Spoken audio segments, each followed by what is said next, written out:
আসসালামু আলাইকুম সুপ্রিয় শিক্ষার্থী, সকলকে ধন্যবাদ জানাচ্ছি পাসওয়ার্ড অফ ইংলিশের পক্ষ থেকে।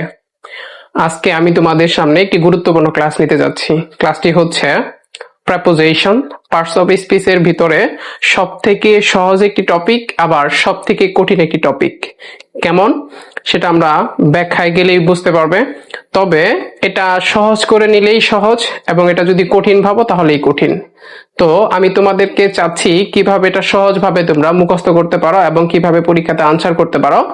এই টপিকটি থেকে কিভাবে 5-এর ভিতরে অ্যাটলিস্ট কেউ আসলে প্রিপোজিশনে গ্যারান্টিতে বলতে পারবে না যে সেইখানে 5-এ 5 পাবে। কারণ প্রিপোজিশনটা হচ্ছে অর্থের উপর ডিপেন্ড করে, এক এক ওয়ার্ড এক এক জায়গাতে গিয়ে এক একটা প্রিপোজিশন ইউজ করতে হয়, সেটা অর্থের উপর ভ্যারি করে, অর্থের উপর ডিপেন্ড করে। তো তারপরেও আমাদের গদবাঁধা যে প্রশ্নগুলো হয় বিভিন্ন বোর্ডে ইয়ার কোশ্চেনে আমরা দেখেছি যে অ্যাপ্রোপ্রিয়েট প্রিপোজিশন কমন কিছু থাকে এবং অর্থ ভেদে কিছু প্রিপোজিশন থাকে। আজকে তারই ধারাবাহিকতা নিয়ে আলোচনা করব। তো কথা না বাড়িয়ে আমরা আমাদের মূল পর্বে চলে যাচ্ছি। আসো, প্রথমত আমরা যে জিনিসটা জানবো বা দেখবো সেটি হচ্ছে প্রেপোজিশন। এটা পার্টস অফ স্পিচের একটা গুরুত্বপূর্ণ অংশ, যেটাকে ফান্ডামেন্টাল টপিক বলা হয়। তো এটার আমরা সংজ্ঞাটা একটু জেনে নেই। কোনো কিছু পড়তে বা জানতে গেলে তার সংজ্ঞাটা আগে জানা প্রয়োজন। সেই সংজ্ঞার ভিতর অনেক কিছু তথ্য লুকায়িত থাকে, যেটা আমরা আসলে সংজ্ঞাটা পড়ি বাট সংজ্ঞাটা বুঝে শুনে পড়ি না, যার জন্য আমরা আসলে বুঝতে পারি না। তো আমরা আসলে সংজ্ঞাটা পড়ে নেই। দেখি, যে ওয়ার্ড কোনো নাউন বা প্রনাউনের পূর্বে বসে বাক্যের অন্যান্য শব্দের সাথে সম্পর্ক স্থাপন করে তাকে প্রিপোজিশন বা পদানি অব্যয় বলে। অর্থাৎ যার কোনো নিজস্ব অর্থ স্বাধীনভাবে প্রকাশ করতে পারে না, কিন্তু কোনো নাউন বা প্রনাউনের পূর্বে বসে উক্ত অর্থটাকে আরো শ্রুতিমধুর করতে সহায়তা করে, সেটা হচ্ছে প্রেপোজিশন। তো প্রেপোজিশন গুলো কি কি আছে সেটা আমরা একটু দেখব। তো প্রেপোজিশনের একটা এক্সাম্পল যদি আমরা দেখাই, যে সংজ্ঞাটা বলছে, এই সংজ্ঞার একটা এক্সাম্পল যদি দেখাই, আমি বলতে পারি হি লিভস, সে বাস করে ঢাকা। দেখেন, আমরা যদি অর্থগত দিক থেকে মিলাই, লিভস এখানে যদি শূন্যস্থান আমরা ব্যবহার করি, এরপরে এখানে যদি হয় হি বিআইডিএস abides dash by the teachers rules. এখানে দুটি এক্সাম্পল আমরা লিখলাম। দুটি এক্সাম্পলে দেখি যে এখানে লিভস এর ক্ষেত্রে আমরা সাধারণত জানি কোন স্থানের পূর্বে বাস করা বোঝাতে, বাস করা অর্থে কোন স্থানের পূর্বে লিভ এর সাথে প্রেপোজিশন সবসময় ইন বসবে। আর আমরা ছোটবেলা থেকেই পড়ে আসতেছি যে ছোট বড় স্থান বোঝাতেই প্রিপোজিশন ইন বসে, কিন্তু আসলে অর্থগত দিক থেকেও আমাদেরকে লক্ষ্য রাখতে হবে, অর্থগত দিক থেকেও প্রিপোজিশন পরিবর্তন হয়। হি লিভস ইন ঢাকা, এখানে এই দেখেন, আমরা যদি অর্থগত দিক থেকে দেখি, হি সে, লিভস বাস করে ঢাকা, ঢাকা বাস করে, কিন্তু কথাটা হচ্ছে সে ঢাকায় বাস করে।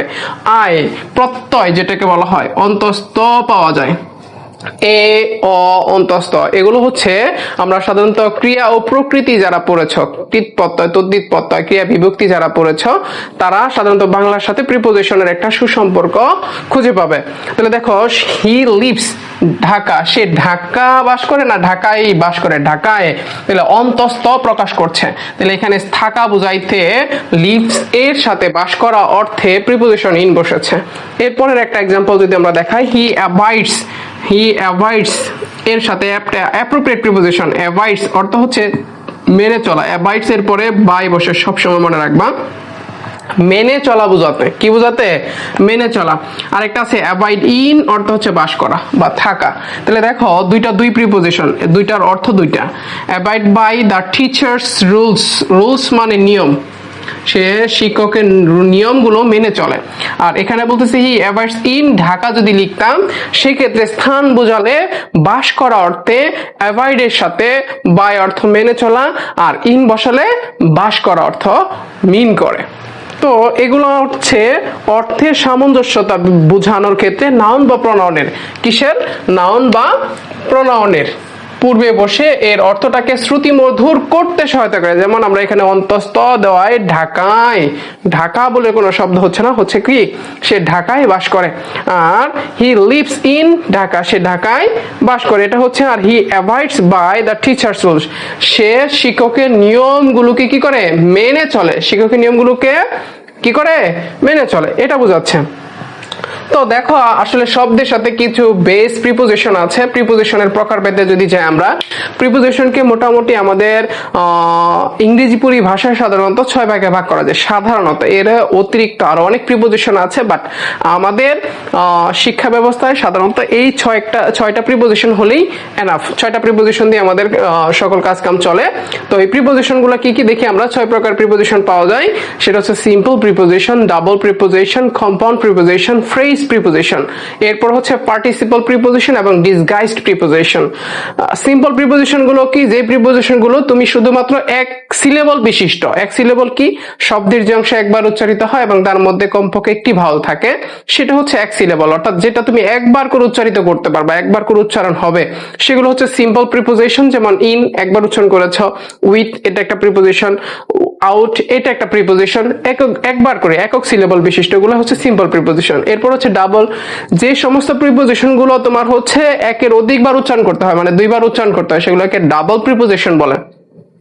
দেখো ইন এর সাথে টু যোগ করেছি, হয়ে গেছে ইনটু, 2বার উচ্চারণ করছি ইন টু, 2বার।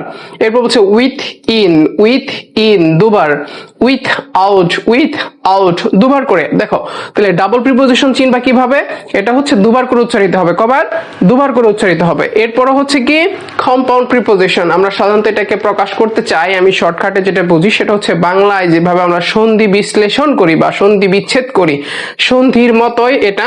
আমি যদি একটু ব্যাখ্যা আকারে দেখাই, বি সাইড, বিহাইন্ড, বিফোর, মানে হচ্ছে কম্পাউন্ডটা হইলো কিভাবে দেখি। বি সাইডটারে যদি আমরা ভাঙি, বি সাইড এই একটা, এটা হচ্ছে প্রিপোজিশন কিভাবে, বি সাইডকে আমরা সাধারণত বলি বাই প্লাস সাইড সমান হচ্ছে বি সাইড, বাই প্লাস সাইডটাই হচ্ছে কি B side. Behind by plus hind, behind. Before by B plus four, B plus কি 4, বাই প্লাস 4 এটাও বলতে পারি আমরা, বাই প্লাস 4 বি4, এটা হচ্ছে আমাদের কি বিফোরের দিক থেকে। তাহলে এরকম সন্ধির মতো করে যে প্রিপোজিশন গুলো ভাঙা যায় সেটাই হচ্ছে কম্পাউন্ড প্রিপোজিশন। এরপরে হচ্ছে কি ফ্রেজ প্রিপোজিশন, যেটা প্রিপোজিশন দিয়ে শুরু হচ্ছে, এর মাঝে কিছু ওয়ার্ড আসতেছে, এরপর আবার প্রিপোজিশন থাকতেছে, এরকম থাকলে সেটাকে প্রিপোজিশন মানে ফ্রেজ প্রিপোজিশন বলে, ফ্রেজাল প্রিপোজিশনও বলে। তাহলে in a body, in spite of, দেখো আগেও প্রিপোজিশন পরেও প্রিপোজিশন থাকা লাগবে ফ্রেজ প্রিপোজিশনের ক্ষেত্রে। এটা যারা ইন্টারমিডিয়েটে আছো তাদের হচ্ছে প্রিপোজিশনাল ফ্রেজ মডিফায়ারের ক্ষেত্রে খুবই কাজে লাগবে। এই প্রিপোজিশনগুলো একটু তোমরা লিস্ট আকারে পড়ে নিবা, একের সাথে 2টা কাজ করতে পারবা। সেটা হচ্ছে পার্টিসিপল, এটাও হচ্ছে পার্টিসিপল প্রিপোজিশন, আমাদের মডিফায়ারের ক্ষেত্রে খুবই কাজে লাগবে। এরপর হচ্ছে পার্টিসিপল প্রিপোজিশন মাত্র গুটি কয়েকটা প্রিপোজিশন, এগুলো আমাদের সাধারণত খুব কম হরহামেশা আসে, যেটাকে আমি সাধারণত বলে থাকি লিপ ইয়ার কোশ্চেন, অর্থাৎ 4 বছর অন্তর অন্তর, 5 বছর অন্তর অন্তর এটা সাধারণত আসে, রেগুলার না, এটা ইরেগুলার কোশ্চেনে সাধারণত থাকে।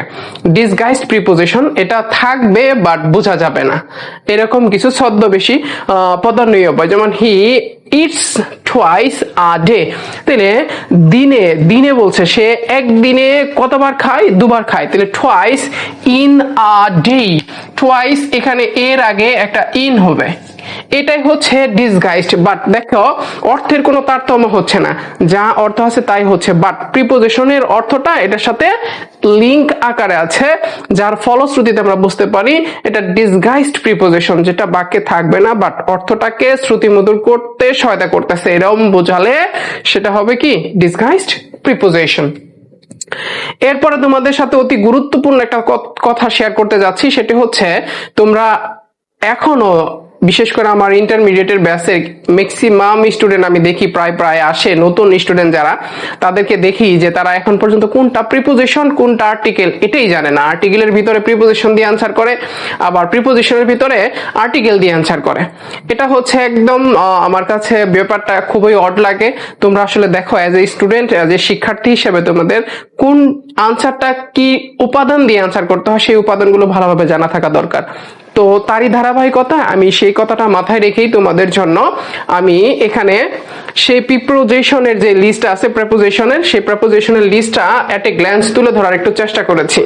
তো দেখো প্রিপোজিশনগুলো কি কি হতে পারে: at, in, on, to, with, of, for, by, off, out, of, as, ago, down, under, against, among, between. এখানে একটা কথা বলে রাখি, যেটা না বললেই নয়, এই প্রিপোজিশন দুইটা শুধুমাত্র ওই সমস্ত জায়গাতে বসবে যখন অ্যামাং হচ্ছে অনেকের মধ্যে যদি বোঝায় সেক্ষেত্রে হবে অ্যামাং, এবং বিটুইনটা হচ্ছে শুধুমাত্র দুইটি বিষয়ের মধ্যে তুলনা করা বোঝাতে, দুটি বিষয়ের মধ্যে দিতে বা দুটি বিষয়কে বোঝাতে সবসময় বিটুইন বসে। সবসময় মনে রাখবা, অনেকের মধ্যে বোঝালে কি অ্যামাং, আর দুইয়ের মধ্যে বোঝালে কি বিটুইন।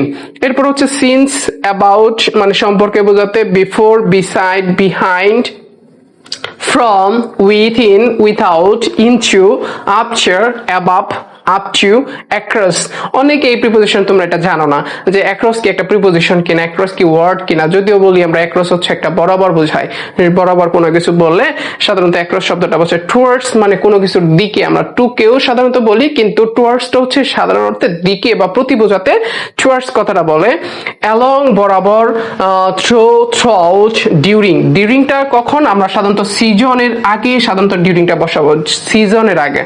যদি ব্যাপিয়া সময় বোঝায়, সকাল থেকে বা বছর, এই বছর থেকে সেই বছর, কোনো দীর্ঘ সময়ের ক্ষেত্রে সাধারণত আমরা ডিউরিং শব্দটাকে ব্যবহার করব। till, until এগুলো হচ্ছে আমাদের কি প্রেপোজিশন। এখন আমি তোমাদেরকে চেষ্টা করব কিভাবে তুমি প্রিপোজিশন গুলো পড়লে তুমি দ্রুত প্রিপোজিশন গুলো আয়ত্ত করতে পারবে এবং পরীক্ষাতে লিখতে পারবে। প্রিপোজিশন গুলো পড়ার 3টা টেকনিক আছে, আমি তোমাদেরকে 3টা টেকনিক দিচ্ছি। তোমরা ধৈর্য সহকারে ভিডিওটা দেখতে থাকো, যদিও ভিডিওটি একটু লেন্থি হবে, তারপর আমি আশা করব তোমরা ভিডিওটি ধৈর্য সহকারে দেখবে।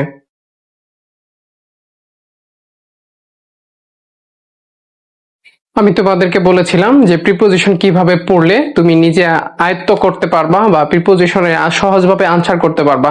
তারই ধারাবাহিকতায় আমি তোমাদের কয়েকটা ট্রিক্স নিজের থেকে তৈরি করে ট্রিক্স গুলো দিচ্ছি। আশা করি তোমরা এই ট্রিক্স গুলো ফলো করলে তোমরা অবশ্যই প্রিপোজিশনে ভালো কিছু করতে পারবা। তবে হ্যাঁ, একটা কথা আছে, কথাটা হচ্ছে যে যত বেশি প্র্যাকটিস করবা, যে যত বেশি পরিশ্রম করবা এবং লিখবা অর্থ অনুপাতে, সে তত বেশি প্রিপোজিশনকে আয়ত্ত করতে পারবা এবং নিজে রপ্ত করতে পারবা। তা না হলে তুমি প্রিপোজিশনে কখনো ভালো করতে পারবা না। তো চলো আমার নিনজা টেকনিক গুলো কি কি ছিল সেটা একটু দেখাচ্ছি তোমাদেরকে। প্রেপোজিশন আনসার করার টেকনিক সমূহ হচ্ছে অর্থানুসারে। তোমাকে আগে অর্থ বুঝতে হবে, অর্থ বুঝে প্রেপোজিশনের আনসার করতে হবে। সেটা কি আমি যদি একটু তোমাদেরকে দেখাই, সেটা হচ্ছে দেখো অর্থ অনুসারে এখানে লেখা আছে, অর্থ অনুসারে প্রেপোজিশন গুলো কিভাবে পড়বা। ফর অর্থ কি এটা অনেকেই জানো না। যদি বাক্যের অর্থটা জন্য বোঝায়, ধরো অনেকে বলতে পারে কিসের জন্য, এটা আমার ক্লাসের জন্য উপযোগী, এই প্ল্যাটফর্মটা আমার ক্লাসের জন্য কি উপযোগী। তাহলে উপযোগী কি suitable for, SUITABLE, suitable for মানে উপযোগী। এরপর হচ্ছে বাই, বাই মানে দ্বারা। তাহলে হি আমরা সাধারণত বলি অ্যাভয়েড বাই মেনে চলা, অ্যাভয়েড বাই এটা হচ্ছে মেনে চলা অর্থে, কারো দ্বারা বোঝাতে, সেক্ষেত্রে সাধারণত বাই বসে। বাই মানে দ্বারা বা দিয়ে বা কারো দ্বারা। By answering the question, by answering the question অর্থাৎ আনসার করার মাধ্যমে, আনসার করার দ্বারা এটা বোঝাচ্ছে। ইন মানে ভিতরে অবস্থান করা বোঝাতে সাধারণত বসে। অফ মানে এর। এভাবে তোমরা চাইলে চেষ্টা করতে পারো। প্রত্যেকটা প্রিপোজিশন আমি যে লিস্টটা তোমাদেরকে দেখিয়েছি সেই লিস্ট অনুপাতে প্রত্যেকটা প্রিপোজিশনের অর্থ তুমি যদি জানো, তারপরেও তুমি যদি অর্থ অনুপাতে করতে পারো, তাহলে তোমার প্রিপোজিশনে 5-এ 5 নিশ্চিত, এটা মনে রাখতে পারো। এই প্যাটার্ন যদি কারো কাছে কঠিন মনে হয় যে আমি অর্থ অনুপাতে মুখস্থ করতে পারছি না বা অর্থ মনে হচ্ছে না, অর্থ করতে পারছি না, তাহলে সে তার জন্য দ্বিতীয় টেকনিক হচ্ছে অ্যাপ্রোপ্রিয়েট লিস্ট অনুসারে একটু কষ্ট করা। সেই অ্যাপ্রোপ্রিয়েট লিস্টটা কি আমরা জানি, এ থেকে জেড পর্যন্ত 26টি লেটারের প্রিপোজিশন আছে। তো এ থেকে জেড পর্যন্ত যে শব্দগুলোর সাথে ওই প্রিপোজিশন ব্যতীত অন্য কোনো প্রিপোজিশন হয় না, সেটাকে বলা হয়েছে অ্যাপ্রোপ্রিয়েট, মানে যথোপযুক্ত পদান্বয়। তো এটার জন্য যেমন অ্যাবাইড বাই, এটার সাথে সবসময় মেনে চলা অর্থে অ্যাবাইড বাই বসে। অ্যাডিক্টেড টু, মন্দ কাজে আসক্ত থাকা বোঝাতে বসে। অ্যাওয়ার অফ, সচেতন হওয়া, সচেতন থাকা, এটা বোঝাতে অ্যাওয়ারের পরে সবসময় প্রিপোজিশন অফ বসে। অ্যাস্টোনিশড অ্যাট, বিস্মিত হওয়া বোঝাতে সাধারণত অ্যাস্টোনিশের পরে প্রিপোজিশন অ্যাট বসে।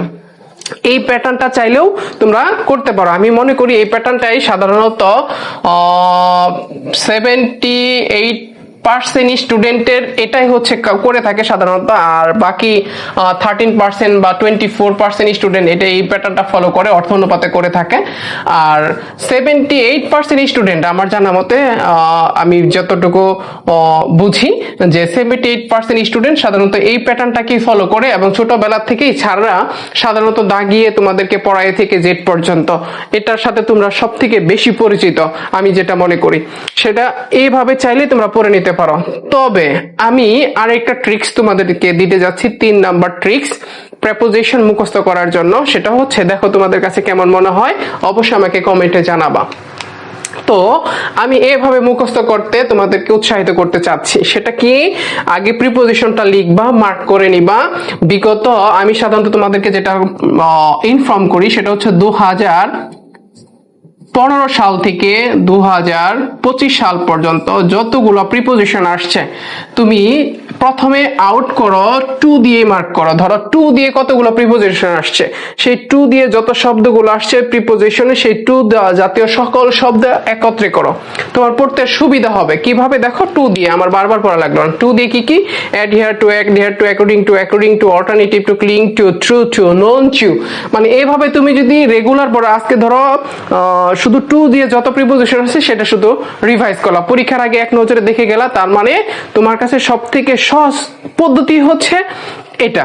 আমি যেটা মনে করি যে adhere to, according to, alternative to, cling to, true to, known to, এভাবে তুমি যখন বারবার রিভিশন দিবা, রিভাইজ দিবা, এট এ গ্ল্যান্স 2 দিয়ে যত প্রিপোজিশন আছে পরীক্ষাতে দেখবা মাস্ট 2 দিয়ে থাকবেই থাকবেই থাকবেই থাকবে। এটা 100% শিওর থাকো যে 2 দিয়ে থাকেই।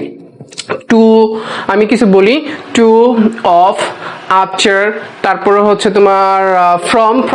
খুব কম ব্যবহৃত হয়, কিন্তু অফ এবং টু 100% শিওর থাকো তুমি পরীক্ষাতে পাবেই, এটা থাকেই সাধারণত। তাহলে এরপরে যদি আমরা ফ্রমের কথা চিন্তা করি, ফ্রম দিয়ে যদি বলি, ফ্রম মানে হচ্ছে হতে থেকে বোঝায়, তাহলে abstain from, absent from, allow from, refrain from, debate from, suffer from. তার মানে ফ্রমের লিস্টে যতগুলো আছে, তুমি আজকেই এই ক্লাসটির পরেই তুমি যদি ট্রাই করো, আমি মনে করি 3 নাম্বার নিনজা টেকনিকটি তোমাকে কাজে দিবেই।